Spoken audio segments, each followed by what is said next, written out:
I guess I'm ready. I mean, they're asking me whether I'm ready. I've got the important things here.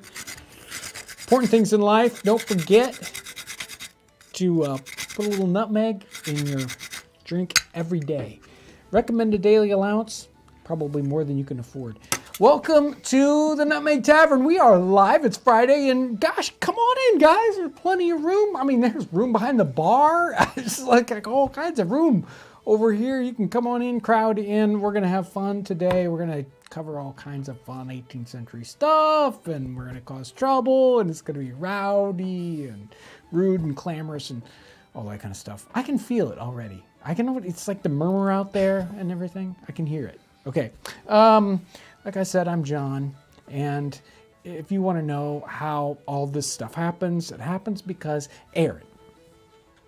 Hey everyone, happy Friday. And I'm joined by Caleb. Yeah, again. He's back there. Hey. He's going to help out with questions today.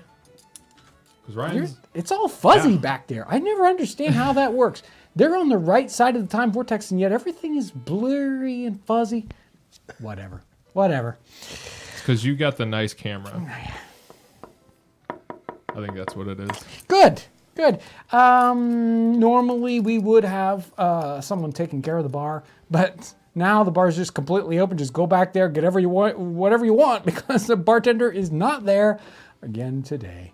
But I'm sure he'll be back sometime soon, whenever he feels like it, whenever he's, gets the gumption to show up behind the bar. Well, it's just one of those Fridays. So we shot a couple great cooking episodes this week. Had a lot of fun doing that one, and there are a couple of just totally, kind of out of left field from the cookbooks. That's a lot of great fun. We were going to be working on the cabin and shingles this week. That didn't happen. It rained like 40 days and 40 nights here. I mean, it was raining like crazy, so we didn't get a chance to do any of the cabin work. I certainly hope the weather gets better, or else snow is going to be like a foot deep in the cabin. It's going to be really hard to do videos. I think we're going to make it happen. I'm a shingles believer. One way or the other. It might be like that one journal I read where the guy couldn't put the roof on his cabin because he couldn't afford nails, and they just lived in the open air all winter long. I don't know. We'll see. We'll find out. Real quick before we get going into the content today, don't forget to hit the like button. It's super helpful with the algorithm, and unless you don't like it. If you don't like it, don't do it. Yeah, if you don't like it, don't. We don't want you to do something you don't believe in. That's right. And then real quick, got a super chat. This is from Mike Crook. For Aaron and Caleb through the time vortex, thanks for keeping us connected to John. Not a problem. You're welcome. Yeah. They're making it happen back there. He's like all running the controls. Oh yeah, I'm moving like crazy back here. And I think he's got a pedal at the same time. So it's great. I'm holding the connection, holding the plug into the wall. I mean, I'm really busy. So this time of year around here is harvest time. It's fall. It's time that all that kinds of stuff happens when the crops come in. And we live sort of out in the middle of nowhere here in this part of Indiana. So we get to see a lot of harvesting going on. There are generally giant grain trucks driving around on our roads. And there you go. You're just going to go right to it. So this is the kind of scene we see every day. Somebody's out in the field, and it's hilarious. If you look at this wheat that they're harvesting here, look, it's like, it's like 18 inches high. Super, super short wheat. Not like the wheat in the 18th century. But anyway, and also, we can just, if we look really close, we can almost see that there's actually a human in this picture. Very mechanized. That's harvest. That's what we think about harvest. Very few people doing it. Giant machines, sometimes 3 and 4 in a field at the same time. And nobody even touches the grain. It just goes from this machine to another machine to a truck and then into another machine, and nobody ever touches it. Now we get to... I'm not running I thought the you were going to things. set the stage. I was setting the stage, and Here, let's try it again. now let's look at harvesting in the 18th century. And so I've got a bunch of harvest time pictures, a lot of them having to do with field workers and what they're looking like. This is a thatched barn in probably late 18th century. This is probably 1790 or something like that. And we have all these people. Of course, they aren't working right now, but hey, they got to rest sometime. You can't work 24/7, except here at Townsends. That's what we do. So notice we've got people in working clothes, not high class clothing. The farmer's got his smock on. It looks like a dress over there. I don't know what he's looking at off out of the picture. And then we have other people chatting. We have got sort of drinks down here in the bottom right hand corner, a bottle and some other things going off the screen here. We've got their tools, very, very simple hand tools. And notice the farm workers here. It's about 50-50 men and women. Is that because they're just back at the barn here, and the women are just came to chat with the men as they're working? Let's take a look in the next picture. Here is probably a later time period image. A lot of these are undated. Oh, and all these come from the Yale Center for British Art. Wonderful location to find just gorgeous artwork from the time period that you can use for different kind of projects like this. So we see wheat that's being harvested. Just notice how tall that wheat is. It's like 4 feet tall, We've got people in the background. There are men and women in the field. And then we kind of foreground, we get to see that somebody's in this hard-working situation. People do discard some of their outer garments to cool off. You don't see that in town. Usually everyone is dressed all, completely 3-piece suit kind of thing going on. But in a working situation, people have working clothes on. Oh, I love this. Man, I think this is Stubbs. Just a beautiful artwork, and he kind of, he's a artist who really kind of focuses in on horses. So if you notice how much better the horses are than people, that's because that's what his focus is. But we've got people harvesting here, working on collecting hay, and we've got 4 men, 3 women, and the men are mostly down to shirt sleeves. One of them doesn't even have his hat on anymore. But there are ladies helping at the same time.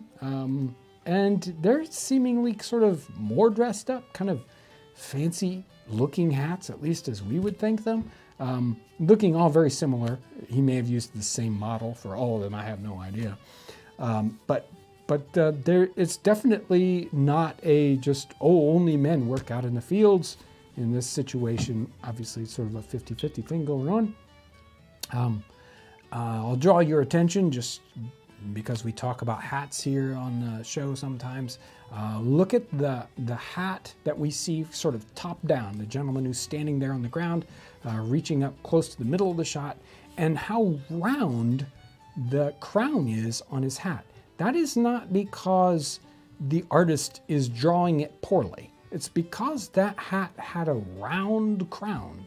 So a lot of the hats, probably all the hats, are blocked with round blocks in the time period, not like our hats are blocked today in an oval to fit our heads perfectly. And so you might have a round blocked hat and you sort of jam it on your head and it turns into an oval, or sometimes somehow it stays in a round form. I don't know, can't be very comfortable. We've seen this image before, again, 1790s, a harvest image. We have, again, we get to see kind of 2 classes here. Somebody who is, the owner or the foreman in this situation, who's coming to, inspect what's going on. We have this lady up on a horse, side saddle, typical in that time period for women on horses. And then we have on the ground the workers. and we see, of course, there's the woman working. We've got, men working in the field, and hey, even the family comes along. We look at the bottom corner here. A child is sleeping. So this woman wasn't able to leave her child at home. No, child comes along with them into the field, stays in the, in the shade, doesn't get, too overly heated. And then all the other things are there. They've got something to drink there, a way to drink it. They might even have food hidden somewhere along there. Dog is there to guard the child. I'm sure that's probably an important thing. I don't know. These workers, they look like they're hot. They don't even have their hat. The gentleman doesn't even have his hat on there. And then there's the main guy there, and he's wearing this like super heavy overcoat. I mean, I don't know. It must be cooler. It's hard to believe you'd need to wear a coat that heavy while other people are working in their shirt sleeves. This is an earlier image. I picked this one out because the people in the field, they need to eat. And we have a full sort of kit going on here, full kitchen scene, eating scene. We got people harvesting in the background, but at the edge of the field, we don't see it here. It's probably off the edge of it, but they have a little campfire and they've created, food right there in the field. We have a lot more than we typically see here, but like soup bowls and knives and forks and giant spoons, and there's bread there and food in a basket, somebody even eating there. And I don't even want to talk about the chickens hanging there up on the stick. I don't know what's going on with that. And then we see, people harvesting in the background. Again, totally mixed, women and men harvesting in the background.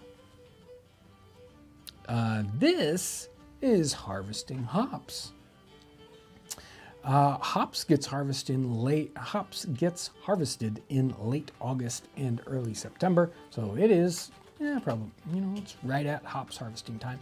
And hops grows on these super tall ropes. It grows up like a vine, and we can see them growing up in the background. A lot of times they show them growing on strings or ropes that are suspended. In this case, they've cut long poles and they stick them upright in the ground, and then they just harvest the whole pole. They just bring that whole thing down, and so that people can pick the sort of, I don't know, they look like flower buds, but they're leaves, and that's, they're doing this harvesting of hops, which is going to be used to make beer and in other sorts of uses. But hops is a really kind of interesting thing. I don't think about where hops comes from very often in modern daily life. But yep, hops farmers. That's awesome. That house is pretty crazy. Don't we wish we had houses like that? Oh yeah. That'd be cool. Maybe not with that rain we just had. Well, yeah. I don't know. I mean, thatching done right isn't that bad. Sure. This is probably 1805 or something, just slightly later here. But I mean, very reminiscent of the pictures we've seen so far.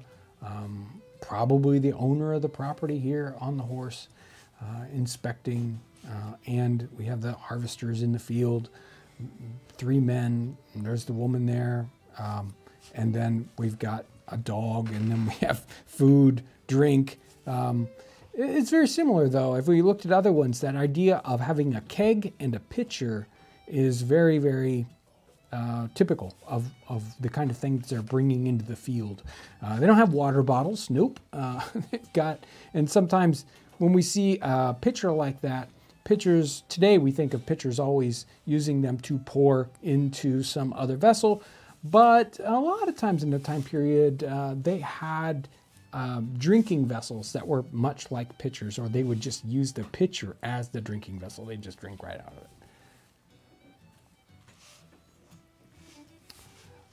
Another image. This has a windmill in the background, probably a grain grinding windmill. It doesn't mean it's Dutch necessarily. I'm not actually certain of the where this one, the artist's country of origin.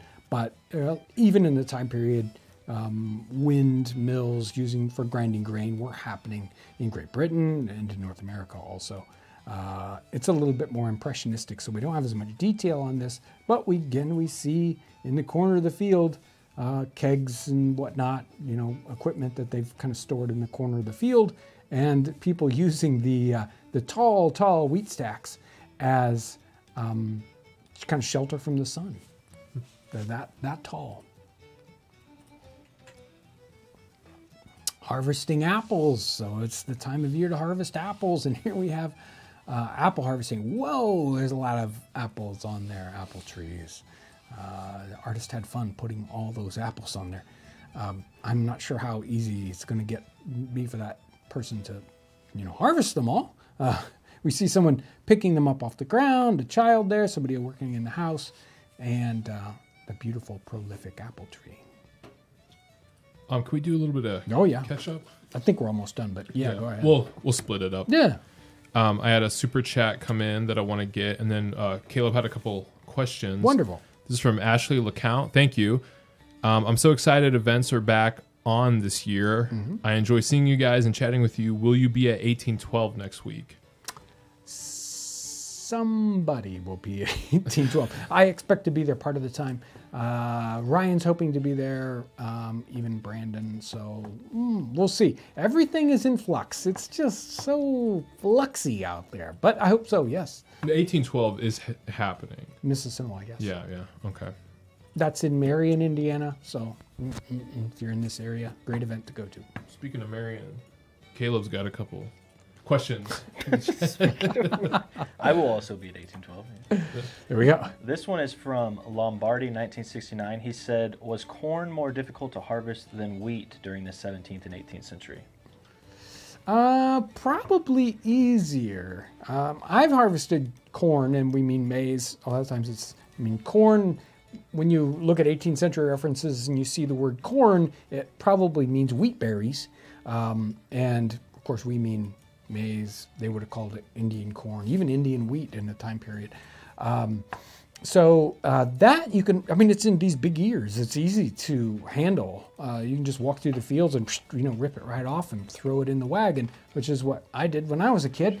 And harvesting wheat, much more difficult. You had to get down there and cut those long stems, and they get all bundled up and then taken to be thrashed out. I think there's a picture of threshing going on. I might not have made the cut, but then it has to be separated, the wheat from the chaff and the stems, so that you can use that for other things, the straw for other things. So I would say that,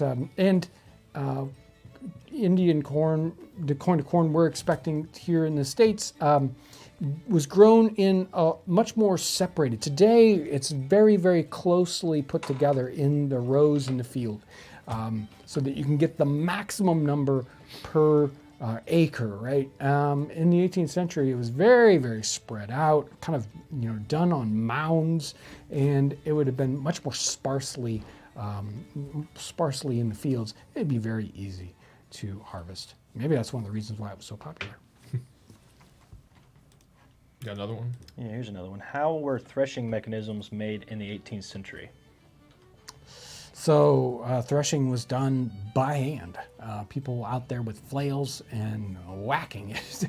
And even when we read something like The Bark-Covered House, which is the 1830s, he's talking about building a temporary barn and creating a threshing floor to do exactly that in the 1830s. Even though by then there's some, mechanical threshing going on, still probably the bulk of it is happening by hand. So they're using flails and whacking it. There is a slightly different method going on at Mount Vernon. They had a method where they had a round barn and a floor that had like holes in it, or boards that were separated, and they would have horses go around in a circle and tramp upon it, and hopefully the grain would fall down into the next floor and they would gather it there. I don't know how well it worked, but they had a whole barn set aside to do it in that manner. And you got that one more maybe? Yeah, here's one more. Patrick Snyder, he says, Interesting, they are depicting using sickles instead of scythes. Yeah, you see a lot of that in those images. You will see images of scythes and scythes with cradles at times, so that you cut it and the grain would fall on that cradle instead of it just going all over the place. It was, I don't know whether it's a talent thing or whether there's probably differences in regions about what kind of tool is used in that situation. Good question that I'm not a expert on. Get a couple super chats, and we'll see if we have any more questions, and if not, we'll get back to some artwork. Let me make sure I'm all caught up here. Pretty sure I am. This is from Denise Maloney Piran. Thank you so much. And hi guys, please do some pumpkin or other winter squash recipes.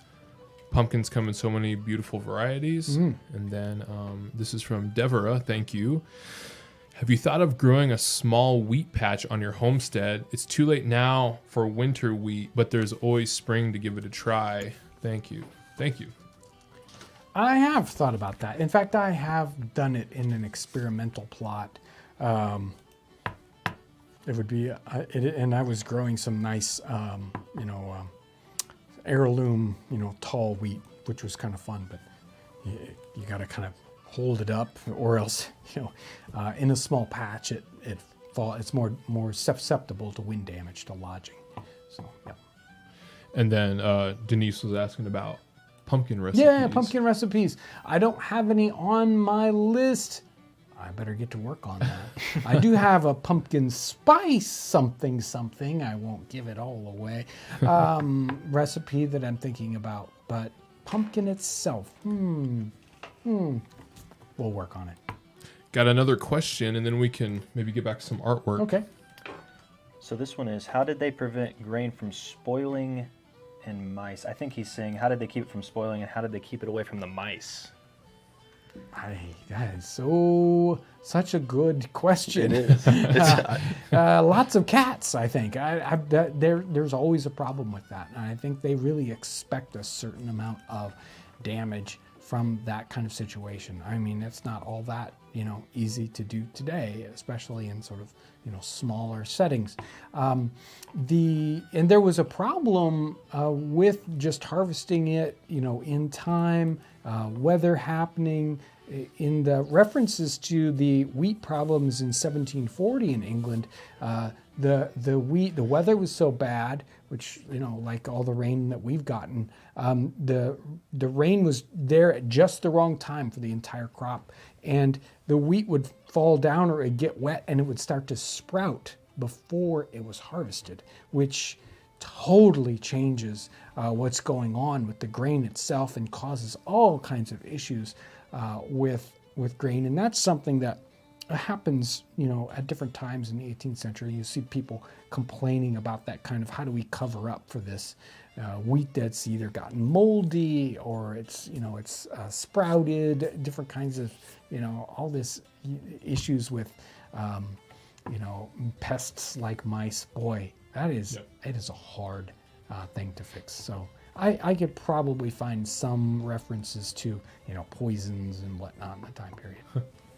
It reminded me of the food preservation video we did in the winter. Now our setting would be a smaller setting, but what would that be like for an actual operation? Like the amount they would have stored up? Yeah, I can't imagine the amount of grain they would have to store. And there are some kind of fancy ways you can try to keep the rodents out with, stones on your foundation so it stands up high, and even putting water bowls or, certain kinds of things to make it so that the rodents could go up into the granary that you would have. You'd store all that grain. So, corn you would store in sort of corn crib situations, but you'd try to make those so that they were as pest proof as possible. But if you've ever had to deal with squirrels and corn, it's like virtually impossible to keep them out. So you really would have to have things like dogs and cats around for their rightful purpose of keeping pests away from your house. Yeah. There was someone, and this is not quite on topic, but it actually was really cool. Someone was asking, what's everyone doing while they're watching the show? And they said they were quilting or something. But yeah, put in the chat, like, what do you usually do when you watch live in the Nutmeg Tavern? When you come into the Nutmeg Tavern, and you relax. bring along, something to do. There you go. You ready to look at some more pictures? Yeah, well, go ahead. Let me make sure I'm caught up. Here we go. Oh, I think there's a couple more. Let's see. Now this one, again, a little bit later time period. We can see those, the wheat here, not quite as tall as some of the other wheat. But people relaxing. We see people, way farther back there, doing the harvesting work. And then these guys sort of resting, probably, getting a snack. We see a basket here, food probably in that situation. And there's a house and everything. I didn't notice that house earlier. Yeah. Stream going through there. This image I thought was very kind of, interesting in that we've got people kind of sort of probably a lower class set of folks here in this because of their clothing, the lack of hats, the way different people are dressed here is a bit more informal than some of the other ones you've seen. And they're carrying these big, I don't know if it's wheat. I think this is actually bundles of hay. I think they're harvesting hay in this situation, tall grasses. But even the females here in this setting are sort of, in much simpler clothing than you've seen in some of the other images. And it kind of points to the descriptions we have of South Carolina backcountry, and how the women's clothing in the time period in there, as you go into the backcountry, was more informal and would be just downright, sort of rude compared to the clothing you would see as you get closer to the cities. And yeah, we got another sickle thing here instead of scythes, and we see here how they're binding up the wheat, where they actually use wheat to bind the wheat to get that all tied together in its bundle. And it looks like there's some kind of discussion going on there with the folks there in the center of the shot. But again, it's very, very much harvest time in this setting. Very, very much all hands on deck. Everybody is working. And boy, look, her elbows are even showing. I don't know. This is getting serious here. Somebody mentioned that one of the guys in the previous picture, his shirt was unbuttoned. Mm-hmm. Like kind of a little way. Right. Scandalous. Yeah. Well, and that is, these are the images that you see where the people are most undone, right? Where you do see them, with their shirt open, with their sleeves up. It's hard to find references so much of that in other settings, but where they're hardworking folks, they're doing what is natural. I'm gonna roll up my sleeves. I'm gonna take off my waistcoat and my, my neck, thing, and even my hat in these situations. This guy even has a headband, which it's like, what? Yeah, that's pretty rare to see. Someone just said in the chat, are those toothed sickles? These certainly look like it. Yeah. Boy, those are kind of wicked looking on this one. Normally like you see weapons. Them. Yeah. Normally you see them and they look pretty smooth, but these got some teeth to them. Right. This is Rollinson, so it's again 1804 or something like that. And we've got these again. Is this straw? Is this hay that's bundled up here in little? I don't know. It's harvest time though, and people are sort of hiding in the shade of the things. We've got the one person over here on the very, very far right hand side seems to have a bundle of wheat. We've got people eating out of bowls, drinking out of cups. We got the barrel, we got the baby, we got the dog, we got the whole thing going on here. Again, it's harvest time in this setting, unlike today when there'd be just one guy, a very sort of dehumanized, one guy in a giant machine, lots of people, they're all interacting, they're, having fun when they aren't working. It's a totally different setting. And there we are again with our giant mechanized machine. It is crazy. Every single one of those paintings has women. Yeah. There's no setting that it's like, oh, guys are out in the field doing their thing, Yeah. Field work is very much a sort of a, everybody is doing it. Even the kids are there. All they may hands not on be deck. working, but yeah, everybody's there doing it. Every week I try to get to the brand new Patreon people and PayPal and Townsends Plus. So brand new folks that are supporting us on Patreon. So the new patrons are Jacob Korzik and Jolly Ginger and Kevin Wood, Melinda Holloway, Carlos A., Wilbert Vandervoort, Glenn Walker, J.Q. Hartle, and then some of the folks that have been supporting us on Patreon for years. Some of the early folks here, John Graff, Michelle Brown, Rick Russell, Scott McKinley, and Chris Daly. Those guys have been helping us out for a long time. Thank you for your long-time support. Thank you for the new patrons. Some folks support us on Patreon or PayPal, and that's just a great, it's like, hey, I want to do a one-time kind of thing. Christopher Ford is in there again. Thank you, Christopher Ford. And brand new people over on the Townsends Plus platform: Richard M., Eric S., Matthew S., Kathleen Z., Owen Williams, Brett P., Adam R., Patricia P., Mary Ann F., Jim R., Nathan C., and Corey P. And that's just, there's so many folks helping us out there that I don't even know if I got all the brand new ones. But again, if you're helping us out on Townsends Plus, thank you so much. We are working on new ideas for content there. Again, that's sort of the great breeding ground for us to experiment with new kinds of content, new ways of doing it, and doing things that just don't quite fit on the YouTube channel. So it's a wonderful way to support us and get to see all that stuff sort of in the works. So if you're interested, check out townsensplus.com.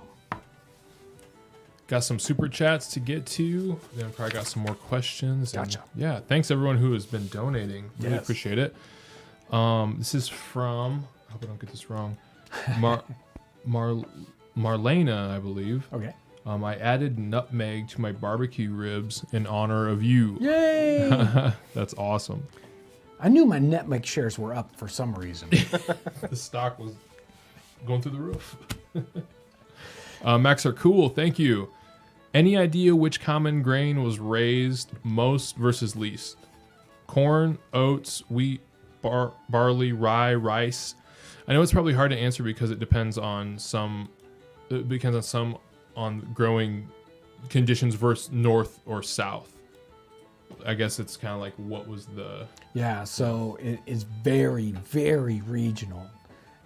In some cases, because that's what the region wants to eat, and in other cases, this is the most, the easiest grain, say, to grow in a particular region. So corn, what we think of as corn, maize, it is very, very easy to grow in a lot of different settings. So in North America, it is the grain of choice.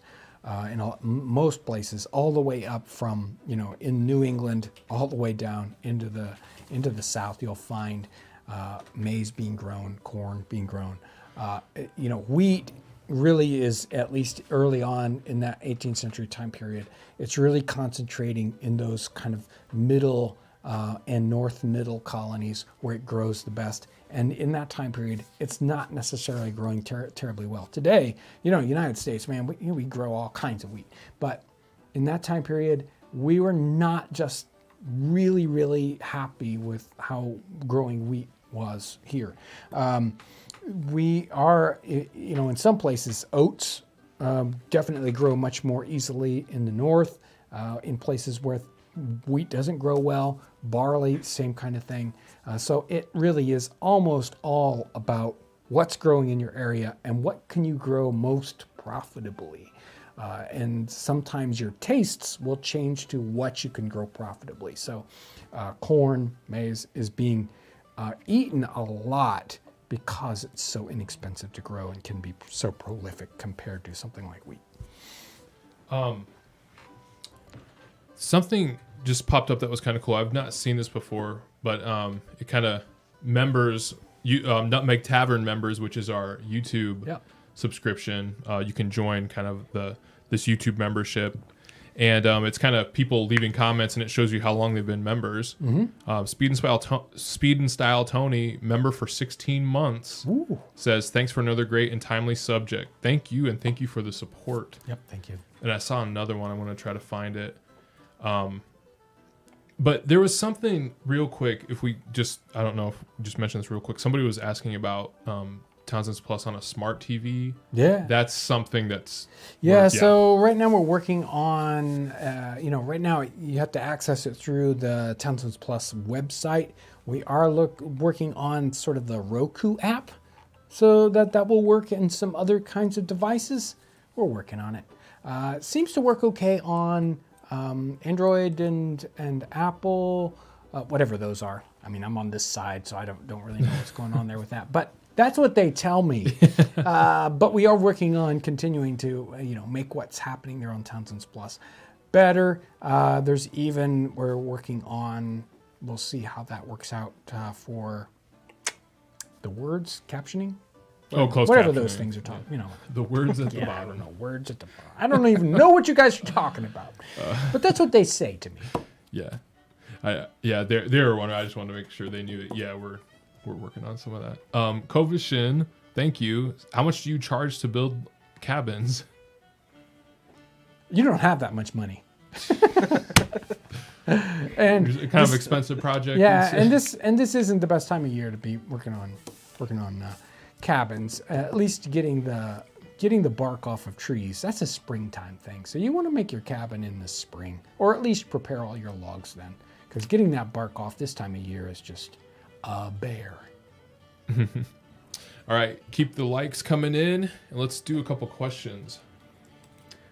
Here's some questions for you. I have a question. How would you prepare mushrooms for winter besides drying them? Mushrooms.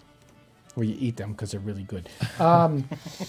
Drying them is definitely, I think, one of the better ways. You will see them. They string them up and sort of let them dry, and they get all shrivelly and everything. But they would pickle them. That's probably the main other way they would do it. I don't think I've ever seen any kind of salting of them. So pickling. There you go. That was easy. Pickled mushrooms. Pickling. Pickled mushrooms. Yep. You see here. What 18th century dish is your favorite? Favorite dish. So anything with nutmeg in it. Oh. How's that? I've actually been thinking about this. Have you been working harder on that? Try to pick the definitive one. Yeah? Yeah? That roast beef we did. The open fire roast beef with the mushroom ketchup. Cook some meat on the fire. That's the best one ever. How lame. Come on. Lame! Hey, the other one, the macaroni and cheese we did was really good too. We've done a lot of really good ones. Those pork chops. Yeah. A lot of the ones that are sort of, you have the gooey sauce that goes with it. It's like, whoa, this one turned out great. We've done so many ones that are like that it's hard for us to nail one down and say, this is the very best. I really like the white pot, Yeah, that one, we always go back to that. It's like a one. bread pudding. Yeah. There's some other ones that are just really, really good. The pork with Ryan even was the really one we good. just did, which we can't tell you about. Yeah. Well, sometimes they're fun, as in Yeah. they add a flavor that you weren't ready for. Not necessarily the best recipe, but Right. I wasn't ready for that flavor. Especially the last one we did yesterday. Yeah. Was pretty wild. We need to do a top 10. Everybody will jump in and vote. Well, we could go back and grab little bits out of them, Yeah. so that we Yeah. can see the scenes and That'd be a maybe fun the live tasting stream. part. Oh, yeah. That would be a good one. And there's a difference between favorite recipes and favorite cooking videos. Yeah. Because stockfish is one of my favorites, but that recipe was Well, it not- wasn't. It was good, Okay, but it wasn't like, oh, I want to have stockfish just right now. Yeah, But it was a fun episode. yeah. Let's see here. Oh, this guy Matt was asking about where he could find or save the paintings that we use. Okay, so I mentioned all the ones from today, except for that harvester, obviously, at the very beginning. These images today came from the Yale Center for British Art. And you just type in Yale Center for British Art, search it right up, boom, you're going to find it. Excellent website for searching for period images. They have, they give you access to giant JPEGs sometimes and TIFFs so that you have, a lot of just, good. It's like, it's not very much fun when you got some image and it's like 400 pixels wide. You can't do anything with that. So they are, for the very most part, all public domain. So you can use them for whatever project you need to. So I can't recommend Yale Center for British Art enough. You can find some things on also, like Google Art. They've got their own sort of, art website. I don't use that hardly ever. I need to be able to search with different kinds of criteria. I've never been happy with that necessarily. Archive.org has some of that, but usually I use that for text works. So, Wikipedia Commons is another place where you can go. But if the easiest one to kind of hone in on that's kind of locked in is the Yale Center for British Arts. Commons, sometimes you got to dig for the public, the Right. public domain stuff. Make sure you can use they'll- it. I mean, they usually have some kind of Creative Commons license, but sometimes they're a little more limited in how you can use them. Right. Yeah. There have been times where we found a painting that we're excited about, but then we realize it's not free to use, so you have to. There are some other museums, I think Cleveland Art, some other ones, and the Met sometimes has it depends on how, again, you got to kind of look at the rights there to decide whether you can use them or not. Yale Center for British Art. Yeah, that's the one. Yep. Anything else? Yeah, let me see. What wild vegetables or herbs would be harvested and preserved in the autumn as opposed to the other times of the year? Wild vegetables, I feel like I'm giving you some hard ones today. autumn. It's tricky. Yeah, some things just plain, grow wild easily. And maybe they are sort of domesticated things that have kind of, gotten into the wild. They grow so easily and they kind of escape. So, growing up for me, one of the examples like that would be asparagus, right? So when I was a kid, my mother used to go and gather asparagus that was along the roadside. I would never do that today because they spray all kinds of horrible things on the roadside. But back then, yeah, you could do that. Some of those same kinds of things are happening in the 18th century. Things kind of escape and become wild, and you use those. Purslane is something that is gathered and eaten, but I don't know about specifically fall-oriented. So you're getting specific on me here, and boy, it's going to take me. I'll probably, think of three things right after, 15 minutes from now. It's like, oh, this and this and this. But right this second, I can't think of anything. We will basically gather apples that are uncultivated apples that have kind of gone wild, and those are, you never know, kind of what you're going to get out of a tree that wasn't planted on purpose in your yard or whatever. Here's something cool. This is from the fellas that stopped by earlier this week. Okay. Eric Westrick. He says, "Hey guys, I was in the shop with my two friends on Tuesday before we went to Connor Prairie and Carolyn Brewery. Thanks for everything. Both sides were amazing, and we had a great time." Oh, perfect. Thanks for stopping by. We were stopped by the store and we let him in the door, and it was great to meet him. Yeah, thank you.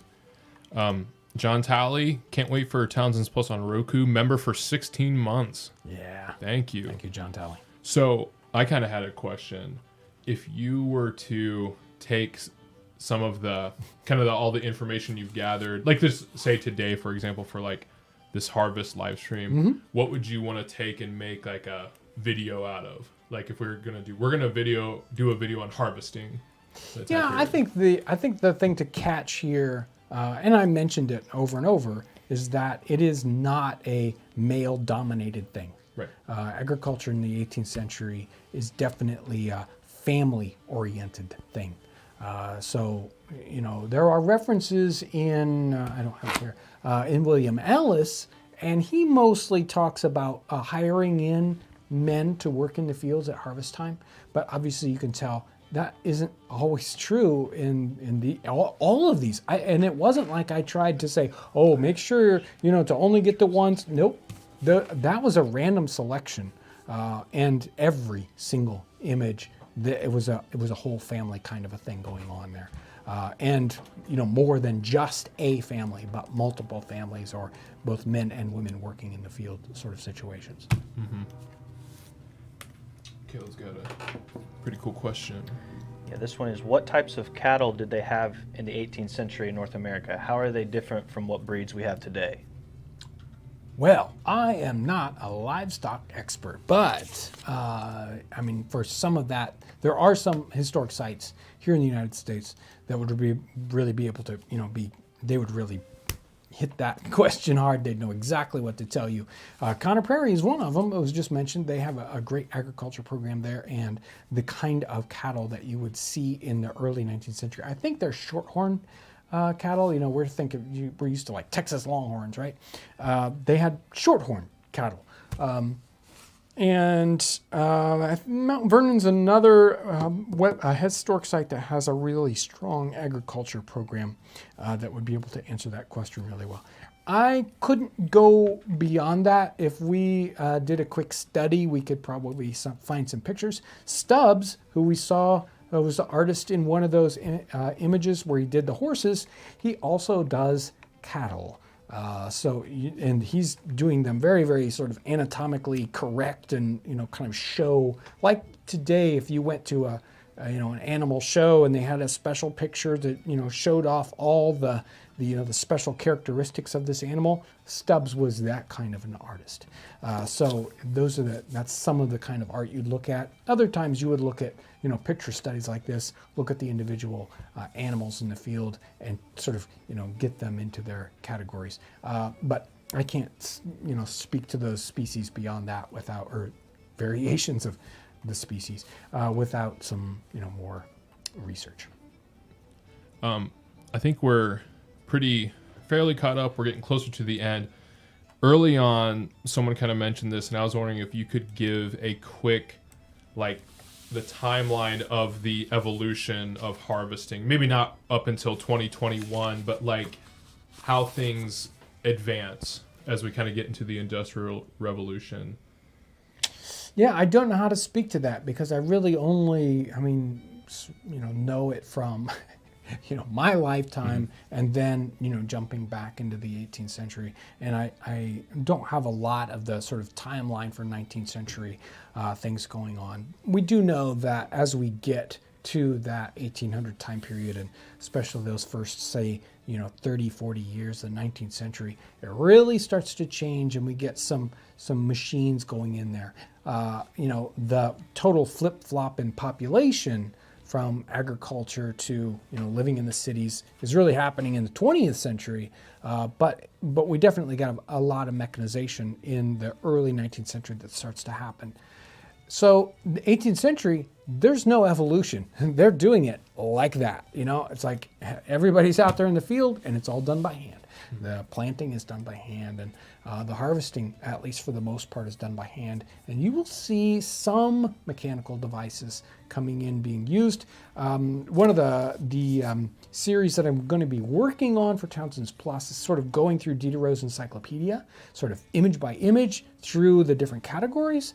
And one of the first ones we're going to touch on is agriculture, and we'll see some of those machines, and they're pretty darn primitive. They're there. They have some machinery going on, but it's mostly people doing it by hand. I think we got probably Let me get the super chat, then we'll do a question, and then we might be ready to wrap it up, unless you had anything else you wanted to speak on. It's from John Talley. My 4-year-old daughter wants me to put the mushroom ketchup we ordered from Townsends on everything. That's what you should be doing. That. I showed her your video of how it's made, and now she's hounding me regularly to make that with her. That is awesome. It is not a difficult process. So it is one that's fun to experiment with, and you can play around, with some other mushroom flavors, and get some special mushrooms at the grocery store. I don't know if I'd send you out in the woods to get any right now, but you can get some great fun mushrooms at the grocery store and try to get some other flavors. And make sure to put enough nutmeg in there. You want that to. So yeah, nutmeg, mushroom ketchup goes on just about everything. I mean, I think even ice cream. And just like in the video, remember to hold on to the stuff you sift. Oh yeah. The solids after you squeeze out all the liquids, that's gold. Yeah, you let that dry and wow, it's good stuff. Yep. Let's do this question. You ready to go? This one's from Jimmy Pix. He says, enjoyed the neighbors helping each other video. Is that how people got their last names? Example, Smith was a blacksmith or Baker was indeed a baker. Oh yeah. Yeah, very much so. At least, I mean, that's probably earlier than the 18th century where those family names kind of, where they come from. But so true. Whatever that name is, we have so many names now that we don't even think about how they, it's like, oh, I know this guy named Smith. It's like, yeah, somewhere back there was somebody with a hammer, smashing things. Yeah, that's where all those names come from. Cool. I think that catches us up. Thank you, everyone. Another wonderful Friday. It's always great to come into the Nutmeg Tavern and, you can hear the noise and the bustle here. Okay. And usually we have some great serving people, but not today. But that's all right, because there's important things that have to happen in the world, and you can't be here. I mean, I can't be here every Friday, and neither can other people. Sometimes Aaron's not there. I can. Oh, very rare. You We said a couple weeks ago, I think we've all three been together once in the last 2 months. Yeah. Hey, life happens. Stuff happens. Thank you, Aaron. Thank you, Caleb. Thank you, all you folks out there today, right now in the Nutmeg Tavern, watching this. It all makes a difference. And especially you folks that help support us on Super Chat, Patreon, Townsends Plus, PayPal, buying merch here on our website. It's always all those things that make it possible for us to come into the Nutmeg Tavern every Friday, and makes it possible to put out those videos we do on YouTube. And boy, there's a lot of videos out there for you, and we just got to keep making them. So thank you for making it possible so that I can continue to making videos, because I enjoy it. Thank you so much. I hope you have a wonderful weekend. Thanks for watching.